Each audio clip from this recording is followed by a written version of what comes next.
சைக்கிள புதுசுல மாத்திரம்ல கிழமை குறுக்கா துளைச்சா தான் மாமா நல்லா இருக்கும். பெட்ரோல் அடிக்கிறாங்களா போகலையே?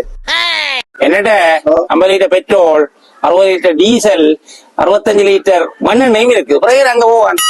ஆமா பிசல் வேலை பார்த்து வச்சுக்கிறீங்க. ஒரு கல்ல 5 மாங்காய் எடுத்தக்கூடிய மாதிரி ஒரு ஐடியா தான். ஒரு கல்ல 5 மாங்காயோ? ஓ என்ன தம்பி அந்த ஐடியா? மாமா இப்படி மண்ணெண்ணெய் பெட்ரோல் டீசல் அடிச்சு வைக்காம மசகண்ணில் 5 வீப்பா அடிச்சு வச்சு சொன்னார். சூப்பர் பெட்ரோல் டீசல் மண்ணெண்ணெய் என் தரம் கடைசியே வரும். கொள்ள லாபம் உழைக்கலாம் மாமா. Super idea. இந்த ஐடியா கொஞ்சம் சொல்லாதீங்கோ. புறவங்க போய் கியூல நின்றுடுவாங்க. இப்ப மசாலா இங்க எடுக்கலாம். பாபர்ல வந்து பறிவிடுதான். நான் போறேன். மூச்சு காட்டாம நீங்க வாங்க சரியா? ஓமர்மா நானும் பார். 10 பிப்பா வண்டி வைப்போம். செக்கிலே ஆட்டியாவது விப்போம். இப்ப போவோம். ஆங்கள் வர போய் கியூ.